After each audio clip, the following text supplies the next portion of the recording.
me lo quite. No me lo quite. ¿Qué le pasó? ¿Por qué la están llevando? Me viene ahí, no me dicen que me vaya, solamente quieren quitarme las cosas. Por favor. Mira, Pero está trabajando. y nos van a buscar a delincuentes. Aquí a la gente que está honradamente. Aquí estoy trabajando. Estoy extranjero, tengo que comer, tengo que beber, tengo que comer, tengo dos hijos. No me lo quiten. No me lo quiten porque tengo dos hijos, tengo que pagar casa. Eso se llama hábito, porque yo no lo Gente honrada que está trabajando, carabineros que hacen bien su trabajo. Yo no voy a la plaza. Yo no voy a la plaza. Usted dice que no vaya a la plaza. Yo vengo rico que está ahí. Así que no me devuelven mis cosas. Pero a mí, Pero cuando tengan familia, cuando Devuelvan mis cosas, me voy. No me la quiten porque Mira los hueones. ¿Y por qué no se preocupan de los delincuentes, Dios mío?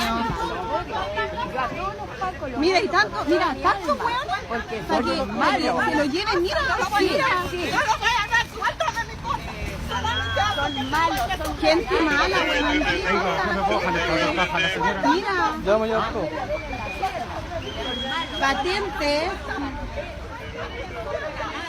Carabineros de Chile haciendo súper bien su trabajo, Dios mío. Esto es la policía chilena. Mira, la policía chilena, el ejemplo, una mierda. Mira, gente mierda, Dios mío. Mira, terrible, terrible. Lo está haciendo para robar Hace bien tu pega. Hace bien tu pega, hombre. Hagan bien la pega. ¿A dónde me va a subir? En el cuello de tu montón. Ahora te bailo regalos. Ladrones. Ladrones. Ustedes son ladrones. Hagan bien su pega, hueones de mierda.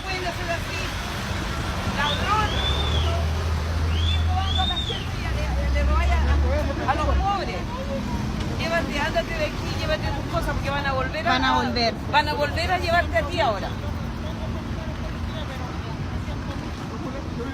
Ándate de aquí porque te van a volver a venir a buscar. Por eso que lo digo a mi marido, detesto a mi marido, porque fue él que me trae para acá, no sé para qué diablo me trae para acá. La gente es mala. Y es que aquí no hay nada Pero bueno. no, tienes que estar Aquí no hay tranquila. nada bueno, mira, detesto aquí, que estar detesto. tranquila, tiene que estar Es que tranquila. ¿por qué me trae para acá para venir a coger lucha? tiene que Una estar país de tranquila. mierda, coño. Uno no puede trabajar tranquilo, no te dan trabajo por ningún lado. No te dan papel, no te dan nada. Aquí es una mierda de país. Sí, es verdad. Y la justicia vale mierda. Eso es verdad. Aparte de todo.